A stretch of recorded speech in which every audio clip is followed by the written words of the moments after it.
conversation session. So today we are going to study a new chapter of conversation, that is chapter number 10, My Country, मतलब मेरा देश. आज हम नया chapter पढ़ेंगे जो कि है चैप्टर नंबर 10, My Country, मेरा देश. So we listen a country that's India. हम एक कंट्री में रहते हैं जिसका नाम है इंडिया, भारत, जिसके कई नाम है, हिंदुस्तान, भारत. ठीक है. So this will be your chapter which we will study today. So it's a conversation between a teacher and Ritu.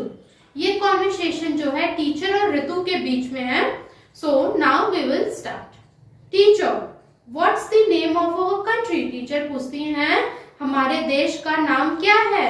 तो ऋतु आंसर देती है the name of our country is India. हमारे देश का नाम भारत है.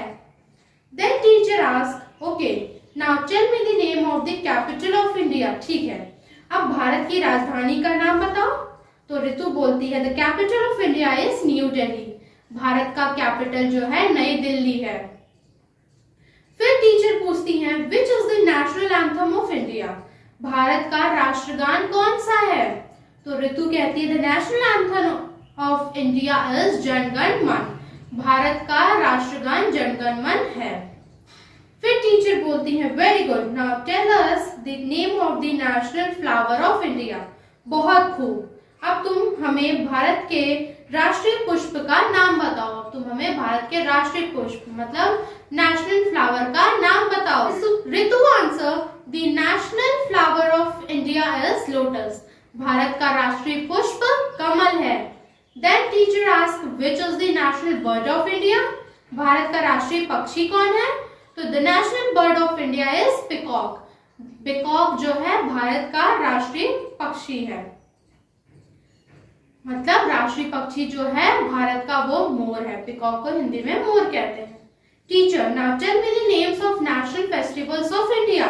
अब भारत के राष्ट्रीय पर्वों के नाम बताओ.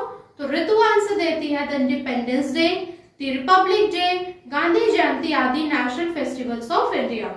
स्वतंत्रता दिवस जिसे इंडिपेंडेंस डे कहते हैं, जिस दिन हमें स्वतंत्रता मिली थी.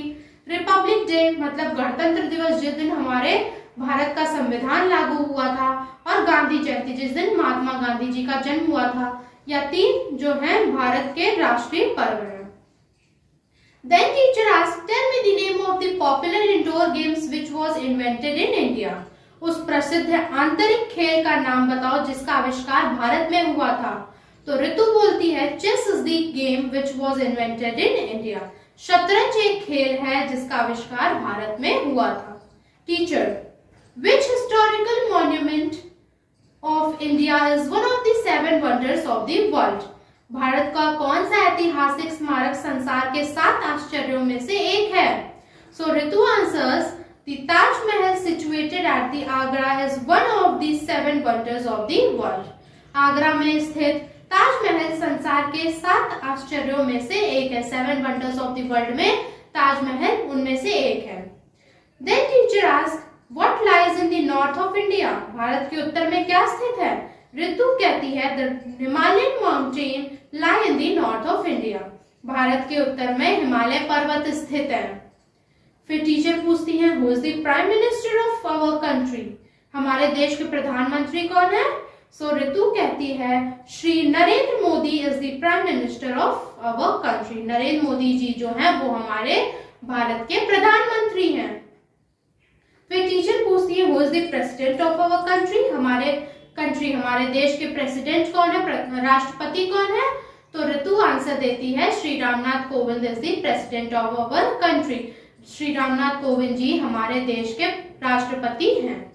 So students, now this chapter is over. Now your homework will be that you have to learn and write all these things which you have learned in this chapter, like हमारे देश का नाम क्या है, हमारे देश के प्रधानमंत्री कौन है, who is the prime minister of our country, who is the president of our country, what is the national flower of our country. ये सब questions आंसर के साथ आपको अपनी कॉपी में लिखने हैं जो कि बहुत इंपॉर्टेंट है. और ये ऐसे क्वेश्चंस हैं जो आपको पता होने चाहिए. So this will be your homework. Till that, thank you.